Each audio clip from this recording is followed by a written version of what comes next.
Tudo ok com o seu microfone? Só a lapelinha tá ok? Oi, Beleza. tá tudo ok? Bom dia, pessoal. Eu vou falar um pouco sobre o trabalho que a gente está fazendo de combate à fraude na Hotmart, tá? E como nós usamos o Machine Learning para resolver esse problema. A gente vai falar um pouco também de algumas técnicas, algumas coisinhas de Machine Learning. Antes eu só queria saber com vocês, quem que já mexeu com Machine Learning ou com fraude? É um assunto um pouco novo para todos vocês, mas eu tentei fazer algo bem didático, vamos lá. Meu nome é Rodrigo Palhares, eu sou engenheiro de software lá na Hotmart, já tem uns 13, 14 anos que eu trabalho com desenvolvimento de software, formei na PUC Minas e... Bom, vou falar um pouco sobre a Hotmart só para vocês entenderem um conceito. A Hotmart ela funciona como uma plataforma de venda de produtos digitais. Algo parecido com o Mercado Livre faz, só que para produtos digitais. Lá tem produtores que vão criar vídeos, PDFs, livros, cursos. E alguns afiliados se afiliam a esse produto, faz a venda desse produto e recebe comissão. Ok? Bom, a gente sempre acompanhou esses dados, que são dados importantes, né? Todo mundo que mexe com e-commerce tem que ter uma preocupação muito grande com isso. E a gente sempre acompanhou e sempre foi muito bom. Muito bem, tinha uma pequena fraude mês a mês, mas nada assim que poderia ser preocupante, não tinha nenhum impacto no nosso negócio. Aí chegou um mês e esse número dobrou. A gente, ok, pode ser um mês atípico, ok, tudo bem. Próximo mês, dobrou de novo. A gente, putz, né? Então... Tá na hora, e agora? Bom, tá na hora de fazer alguma coisa. Porque se esse número progredir dessa forma, vai chegar uma hora que não vai ser sustentável. E aí nós conversamos com os diretores, com diversas pessoas e resolvemos atacar isso criando um squad. Nós pegamos pessoas específicas do financeiro, pessoas do pagamentos e agente do Business Intelligence para atacar esse problema. E o primeiro trabalho é entender como são esses fraudadores e o que eles estão fazendo, como eles vão te fraudar, né? E a gente encontrou dois perfis de fraudadores que eram o que mais representava nessas fraudes. Era um fraudador que ele tinha uma lista de cartões, arrumava essa lista de algum lugar, alguma lista vazada, não sabia muito bem, ao certo. Ele se afiliava a um produto caro, fazia uma compra com um desses cartões, passava um tempo e pegava a comissão. Obviamente, quem mexe chargeback sabe que esse chargeback pode demorar até 6 meses, então, e normalmente você só recebe esse chargeback com 30 dias, que é quando o dono do cartão vê na fatura dele e pede o chargeback. E um outro, que era tão prejudicial quanto, mas não obtendo dinheiro da sua plataforma diretamente, que ele tinha essa lista de cartão e ela só queria validar quais cartões desses eram válidos, quais que ainda estavam funcionando, para fazer uma compra maior em algum outro lugar. Normalmente essas compras eram muito baratas e depois você também receberia o chargeback normalmente. Qual que era o problema? Primeiro que você paga o afiliado numa conta fria, ou alguma coisa assim, ele saca o dinheiro, depois você recebe o chargeback e fica com aquele débito, né? E para quem trabalha com e-commerce, já mexe com o cartão, sabe, Operadora de cartão leva muito a sério chargeback. Chargeback é uma coisa muito séria. Se você tiver um índice de chargeback maior, você perde benefício de taxa, você perde... você pode perder o vínculo com a operadora, você pode até perder você pode até ser multado. Você perdeu um e-commerce que não consegue vender cartão de crédito, seria um problema muito grande, né? Ok. E também você vai ter que colocar pessoas para avaliar aquilo manualmente, o que demanda muito... você está pagando pessoas que não estão fazendo nada assim produtivo. Então é um problema também. Poderia estar sendo aproveitado melhor em outras áreas. Ok. Aí nossa ideia era o quê?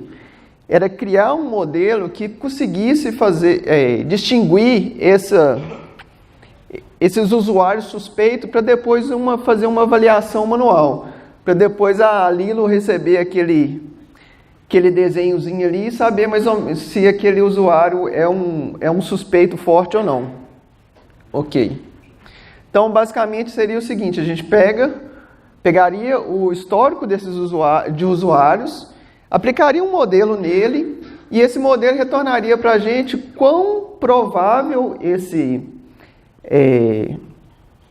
usuário é de ser um fraudador ou não. Tá? Se fosse era um fraudador quase certo, e se for 0, é um usuário normal, um usuário legítimo. A partir disso, a gente precisa de entender qual informação é relevante que a gente tem no nosso sistema para, de fato, a gente conseguir distinguir esses usuários legítimos dos fraudadores. Então, a gente pensou em diversas informações, como porcentagem de compras aprovadas, porcentagem de compras por cartão, o valor da comissão, a localidade dele, o ticket médio, o valor médio das compras que ele faz. E começamos a criar várias e várias listas com base nessa inteligência que a gente estava criando, nessas suspeitas, e passando para a equipe do suporte avaliar manualmente essas listas e ver quem era fraudador mesmo e quem não era. Ok. Aí com essa parte supervisionada que a gente fez, né, a gente conseguiu entender melhor esses números. E numa batida de olho rápido, a gente viu que estava fazendo muito sentido. Por exemplo, porcentagem de compras canceladas. Nos usuários legítimos, fica bem baixo. Fica bem abaixo de 30%. Enquanto no fraudador, acima de 50%. O ticket médio variava bastante, mas o ticket médio do fraudador era bem maior. E a porcentagem de cartão, que ficava perto dos 50%, só no fraudador é 100%. Ok. Aí, para avaliar melhor esses dados, aí eu vou apresentar agora uma ferramenta de análise de dados que chama Quartil. Quem já conhece isso aí? Ok. O Quartil é bem simples, que é basicamente o seguinte: você tira uma porcentagem bem pequena de cima e de baixo, que são os outliers. São aqueles usuários aqueles dados na amostra que estão muito fora. Pode ser um erro, ou eles geralmente mais te atrapalham na análise do que ajudam. Então, normalmente você não preocupa com os outliers. Ok. Aí você ordena com essa lista ordenada, né? Você pega qual o menor valor que você achou, essa linha aqui, qual o maior, essa linha aqui, a mediana, e o valor, pega esse intervalo e divide em 4, né? Aqui tem 25% de usuários, aqui tem 25% de usuários, a mediana, 25 e 25. Então, você consegue saber aonde que esses dados estão na amostra. Aqui, por exemplo, se fosse vou mostrar agora. Ok, aí a gente comparou o quartil de usuários legítimos com usuários fraudadores. Aí você vê que o usuário, por exemplo, aqui é porcentagem de compras canceladas. Porque acaba naquela lista, tem muito cartão que já não funciona mais. Então, tem uma probabilidade alta de receber cancelamento. Nos usuários legítimos, o menor que você vai achar é 0, óbvio, e vai até 50%. Só que o grosso, mais de 50%, está menos de 25% aqui. Já no fraudadores, ele já starta de 18, mais ou menos, e o grosso está bem acima de 50%. Então você vê que tem bastante diferença nessa feature entre os legítimos e os fraudadores. A gente fez isso também com outras features, a gente fez isso com todas as features para ver se fazia sentido colocar aquela feature ou não. E para cartão, você vê que fraudador é sempre 100%, enquanto os usuários legítimos ficam em torno de 50% de compra em cartão. Ok. A gente fez as primeiras ideias e tivemos 98% de precisão. E aí? Isso é bom ou ruim? Ok, vamos avaliar. Aí a gente criou alguns casos. O problema é, nossos dados eram extremamente desbalanceados. 99% dos nossos usuários da amostra eram usuários legítimos. Só apenas um que era um fraudador. Então vamos criar um caso hipotético aqui, para a gente ver se precisão é relevante para a gente. Vamos supor que a gente rodou um modelo e trouxe esse resultado final aqui. Isso aqui é uma tabela de confusão que também é muito usado na análise de dados, tá? Nas linhas aqui a gente tem a verdade da nossa amostra e o que o nosso modelo prediz. Aí, por exemplo, nosso modelo predisse 9 true positivos, que a gente falou que era um caso de fraude, realmente é um caso de fraude. A gente trouxe a gente não conseguiu identificar no nosso modelo, a gente achou que ele era legítimo, mas ele não era, que é o falso negativo. E a gente trouxe 20 legítimos e a gente achou que ele fosse um forte suspeito. Então a gente trouxe também. Ok, dessa amostra de 1% de usuários fraudulentos, a gente com esse caso hipotético, isso aqui ainda é um caso hipotético, a gente teria 98% de precisão. É bom, já é um resultado bom, porque olha, você conseguiu reduzir sua amostra de 1.000 para 30, e esses 30 você consegue fazer isso manualmente, certo? Agora, só que eu estou preocupado com precisão, eu quero precisão. E aí? Então vamos te dar precisão. Fala que todo mundo é usuário legítimo. Aí você vai errar 10 aqui, que são os fraudadores, você vai ter 99% de precisão. Esse modelo é melhor do que esse aqui? De jeito nenhum, né? E eu já vi um palestrante falar de fraude e falar de precisão. Precisão não é relevante para o nosso caso, porque nosso dado é extremamente desbalanceado. Para tratar esses casos, precisão não é importante. O que a gente precisa é de recal e precisão. Só que essa é outra precisão com base que é o seguinte: você tem todos os seus dados aqui e você vai trazer uma amostra com base no que você quer recuperar. No nosso caso, a gente quer recuperar os fraudadores. Então, quanto maior a quantidade de fraudador eu conseguir pegar dos fraudadores geral, melhor meu recal. E dessa amostra, quanto mais true positivos eu retornar, fraudadores com base no que não é o usuário legítimo, é nossa precisão. Aí você consegue ver aqui rapidamente que a gente tem um trade-off aqui, né? Que quanto mais a gente aumenta esse círculo, mais o nosso recal vai chegar perto de 100%. Só que em compensação, a gente vai trazer falso negativo também. Então, nosso recal é quanto a gente consegue trazer, e se você aumenta muito, você aumenta a precisão. Então, sempre vai ser um equilíbrio ali que você vai mexer com base no seu problema. Que quanto um falso positivo é ruim, perto de não pegar um falso negativo. Então, você vai equilibrando isso. Só que tem uma forma muito boa de você validar o modelo com base nisso, que é a área under the curve. Como eu falei para vocês, isso tem um equilíbrio, né? Você pode aumentar a precisão falando que todo mundo é legítimo. E você pode aumentar o recall falando que todo mundo é fraudador. Então você tem essa balança. E quanto maior essa curva aqui, maior essa área, maior a capacidade do seu modelo extrair essa amostra que você quer, sem trazer muita sujeira, muitos falsos negativos, ok?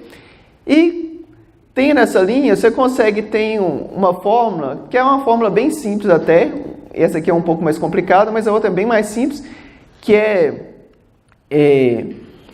você identificar em qual ponto na curva é o seu ótimo. No nosso caso aqui seria algo por aqui, porque o problema da gente não trazer um fraudador é muito pior do que a gente trazer vários usuários legítimos que não é fraudador. Porque depois aquilo ali ainda vai ter uma intervenção manual e o pessoal de suporte consegue, a Lilo lá vai conseguir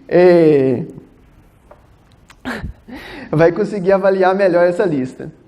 Ok? Essa é a parte difícil. Até aqui é a parte difícil. Todo problema de machine learning, a parte difícil é extrair o dado, fazer uma boa engenharia do dado. Isso é a parte difícil. A parte do machine learning mesmo é isso aqui. Essa é a parte fácil. Porque se você tiver uma features boas, qualquer modelo que você aplicar vai te trazer um resultado bom. A gente avaliou vários modelos e não teve diferença significativa.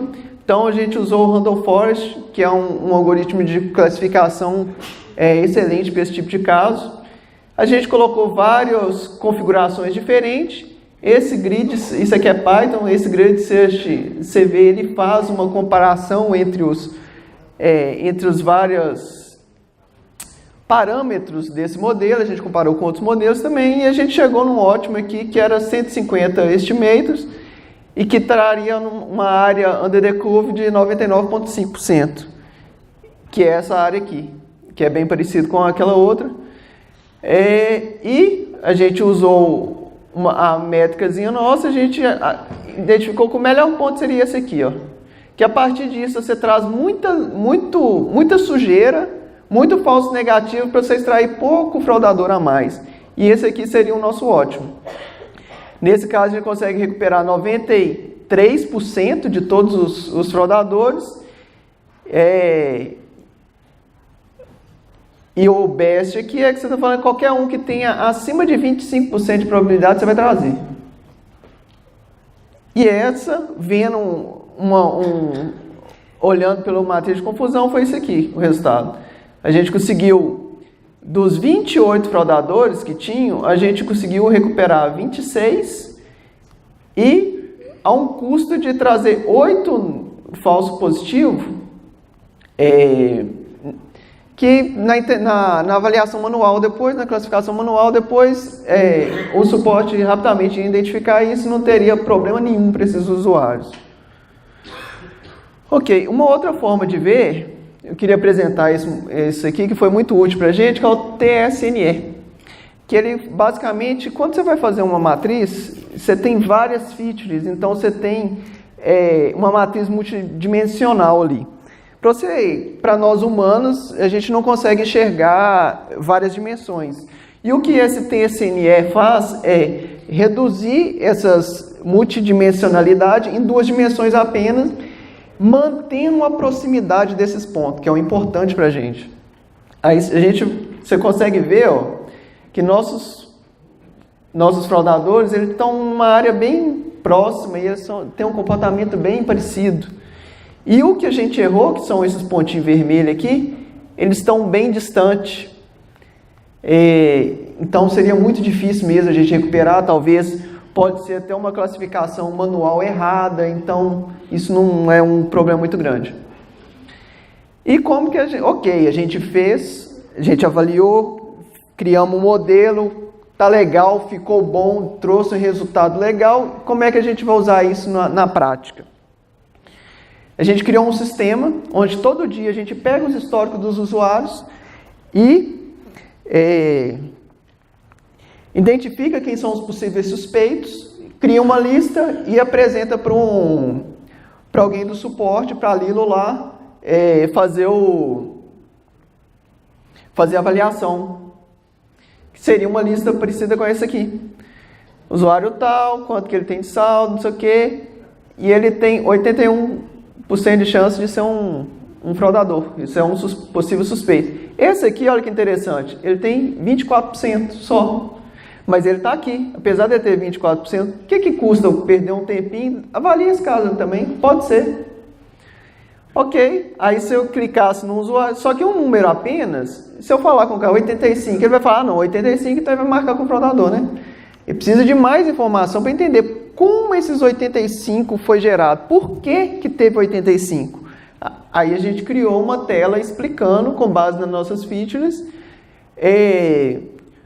quais features esse usuário tem um comportamento suspeito.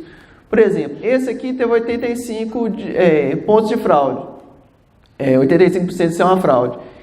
Ele cadastrou ontem na plataforma, ele fez tem 83% de compras canceladas. Então, e mais algumas informações que o pessoal avalia que às vezes não entra no modelo, para facilitar a vida deles, né? Essas features, como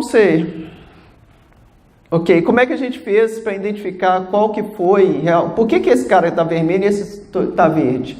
Você consegue até extrair do modelo essa informação, mas é extremamente complexo e quando a gente fez, não trouxe um resultado muito legal mesmo. Então, o que a gente fez? A gente usou a própria análise que a gente fez de engenharia para saber. Por exemplo, porcentagem cancelado. Se tiver aqui, onde que está o grosso do legítimo, não é um comportamento normal, esperado. Se está aqui, já opa, tem alguma coisa estranha. Se está aqui, esse cara aí é muito provável de ser um fraudador mesmo. Avalia com mais atenção. E o resultado foi esse aqui, A gente teve aquele pico.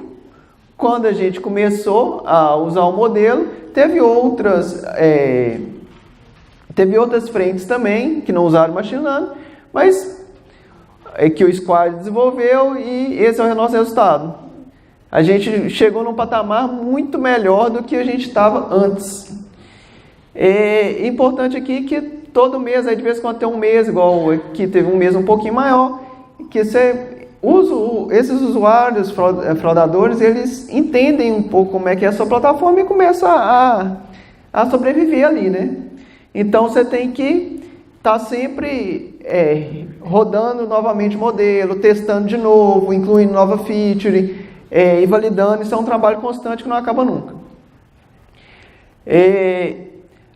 Eu queria apresentar algumas ideias também que a gente algumas estão até um pouco avançadas, mas a gente ainda está num processo ainda de entender melhor como é que ela funciona.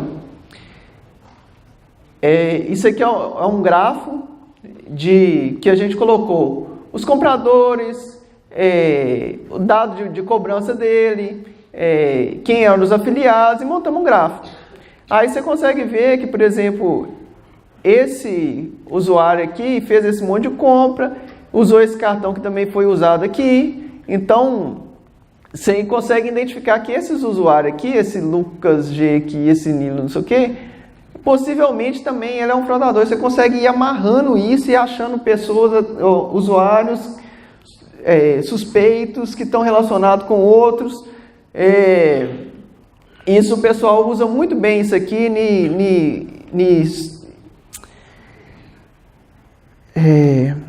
pessoal de seguro, porque consegue ver que uma pessoa ela está participando de vários sinistros, então aquilo ali é algo suspeito e está trazendo um resultado bastante promissor. E o outro que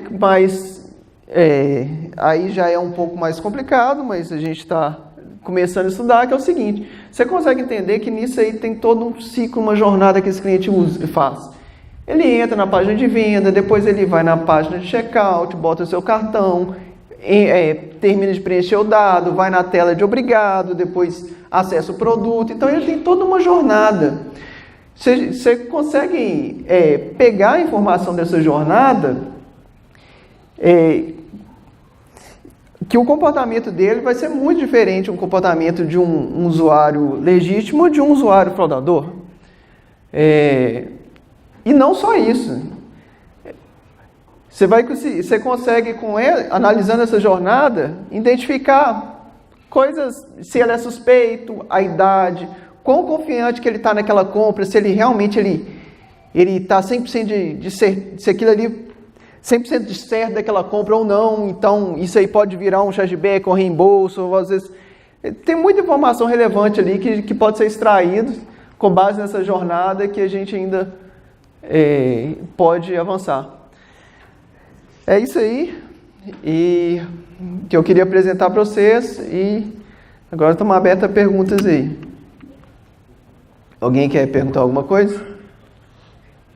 Tenho uma dúvida. Esse modelo de vocês, ele analisa muito bem assim, a questão do indivíduo em específico.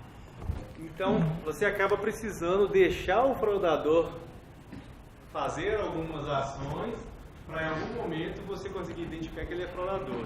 Aí vocês têm tipo um modelo de negócio que você só paga o afiliado depois de um período, ou você destacar esse dinheiro até você identificar que ele é um fraudador. Sua pergunta é muito, muito inteligente e realmente faz muito sentido. A gente tem alguma coisa, falando aqui na jornada do cliente, a gente consegue pegar alguma coisa antes.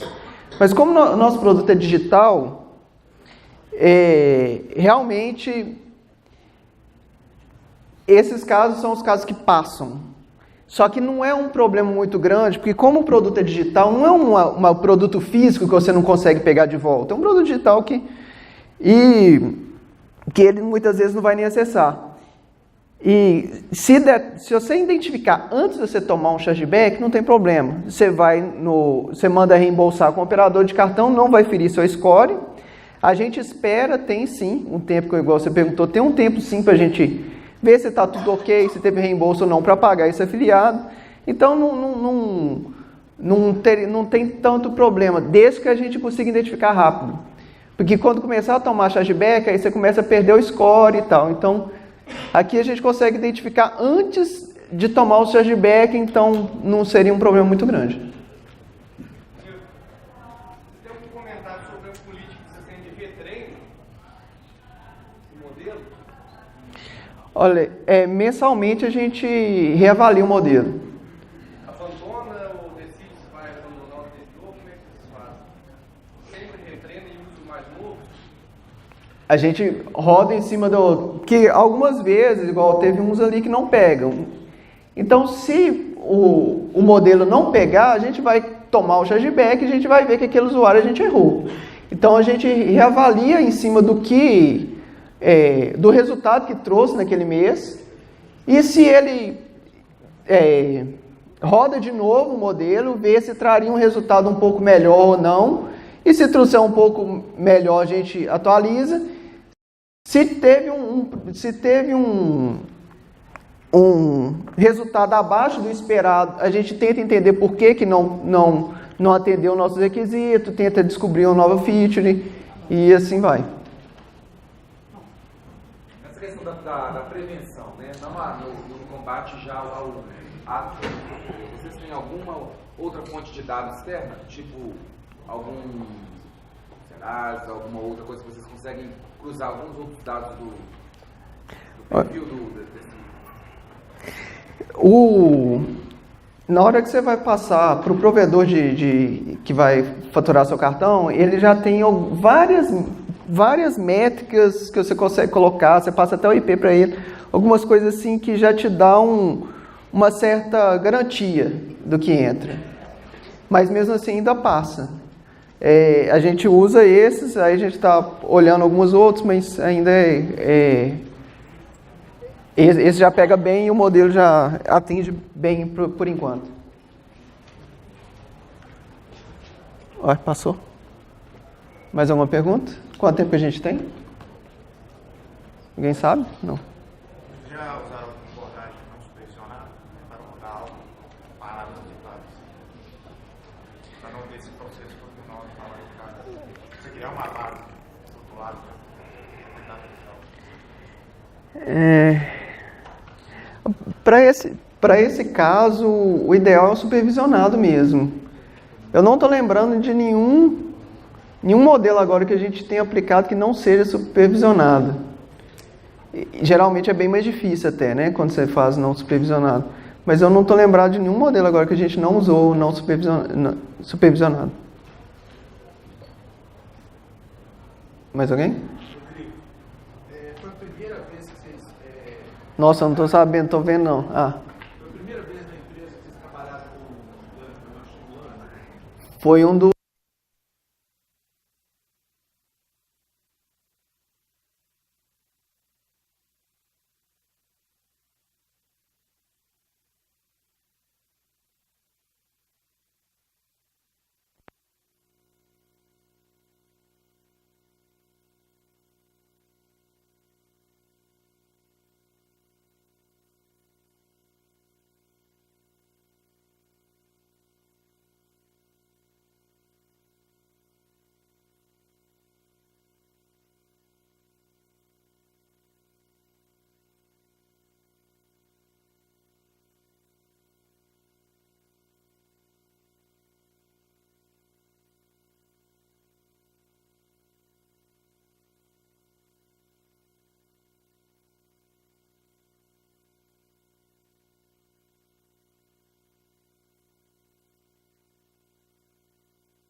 Fácil para essa situação, mas a gente teve que correr muito atrás mesmo. Não foi fácil. Os números que você apresentou no final, no último gráfico, Sim. são muito expressivos do ponto de vista de resultado. Mas qual foi o feedback da empresa, do ponto de vista estratégico da empresa, ao usar esse tipo de tecnologia de ponta aí, né? Porque, como você disse, tem muitos obstáculos. Tem uma base estatística violentíssima. Uhum. A maioria das pessoas, quando passam pelos cursos, desprezam a estatística e vão descobrir depois que é uma matéria que devia ter dado mais atenção quando você estudou na. Eu estava nesse contexto aí também, que na faculdade meus cálculos passavam bem rápido. Você só vai aprender mesmo quando você precisa, ou quando você vê uma utilidade para aquilo, né? A gente teve uma sorte muito grande, porque a Hotmart ela é muito aberta a coisa nova, então colocar isso, fazer uma tentativa assim, não tivemos nenhuma pressão. A gente precisava de resolver o resultado, óbvio, mas a gente não teve toda essa pressão, a gente pôde arriscar. E quando a gente trouxe um resultado expressivo, aí foi até um insight para a empresa, desculpa, eu estou gaguejando um pouco, foi um insight para a empresa que isso é legal. E depois disso, isso aqui tem aproximadamente 1 ano. Depois disso, nossa área, que tinha 4 pessoas, já tem 15. Então, a empresa aceitou muito bem isso, viu que isso poderia trazer resultados muito relevantes. A gente contratou 2 cientistas de dados, a gente está com uma outra vaga aberta. Então, a visibilidade que a gente teve por causa desse e outros trabalhos que a gente fez na empresa foi muito boa, a receptividade. Para terminar, para treinar toda a minha curiosidade, a gente está num público muito técnico, você poderia citar quais ferramentas você utilizou nesse trabalho? Sim, ok. Normalmente, quando você está falando em Machine Learning, você vai ou usar R ou usar Python. Meu conhecimento de Python era 0, tá? Eu vim do background de Java. Python é muito fácil, isso não é o problema. E para mexer com isso é excelente.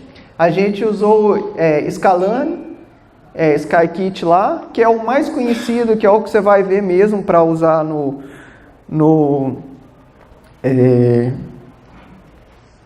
nos cursos, ou o outro de R, aí do R eu não conheço. Mas é a ferramenta principal, é a que todo mundo usa e é a legal mesmo para esse tipo de classificação. Se for para Deep Learning, aí tem o TensorFlow, aí é outra história, é algo muito mais complexo. Aí para quem quiser entrar para essa área, uma sugestão boa, faça um curso da Udacity ou da Coursera, são cursos muito bons. E depois vai para o site, como é que chama aquele site que tem do Titanic lá, velho? Kaggle. Kaggle é excelente, muita coisa que eu aprendi de análise de dados eu aprendi lá. Porque tem lá, por exemplo, esse clássico do Titanic, você saber se o cara morreu ou não. Com base na idade, não sei o que, sexo, tá. Aí você vai fazer o seu trabalho, às vezes vai ter um resultado não muito legal, e você vai ver que o pessoal está conseguindo um valor muito acima que o seu, né? Aí você tem o estudo que o cara fez, como ele normalizou os dados. Então você aprende muito com o estudo que os outros fizeram. E além disso, usei o Jupyter Notebook, que é excelente também. Não dá para mostrar, infelizmente, mas você consegue fazendo passo a passo, roda, gera o gráfico, você vê, faz não sei o que, gera outra informação. Muito boa. Uma ilusão do pessoal que trabalha com aprendizagem de máquina é que você vai acabar automatizando tudo, mas a gente não tem como abrir mão de especialistas para gerar informação e criar essas variáveis que você descreveu lá. E no final, você não deixa de usar uma mão de obra especializada, que é aquela análise final, que você falou aí, sempre falando, vou gerar uma linha que dá para o pessoal que vai fazer análise manual. Eu estou curioso em relação a esse pessoal dentro da empresa. Eles são informáticos, são da área de administração, são da área financeira. Eles é que fazem essa análise? Eles são da área financeira. É um pessoal também muito qualificado. Com base nisso aqui, a gente aumentou a área deles também, porque eles precisaram de mais gente para analisar, e eles viram que aquilo era sério.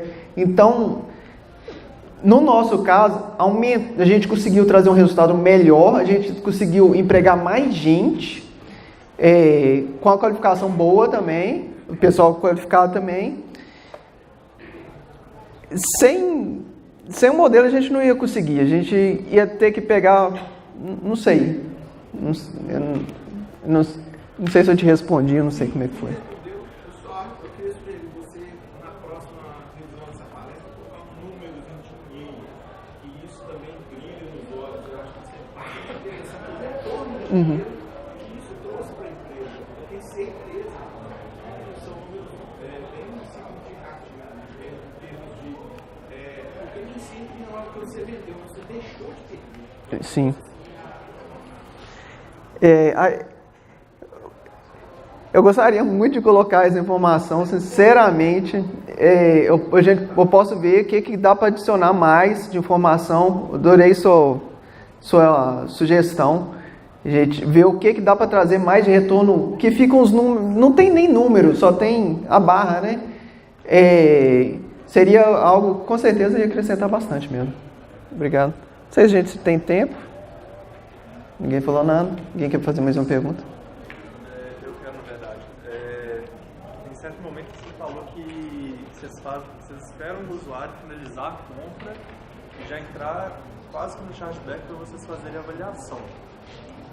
Vocês fazem algum, pelo menos a gente lá faz uma avaliação no momento da compra. Vocês têm algum momento no seu processo que vocês fazem isso? Eu fiz alguma coisa errada aqui.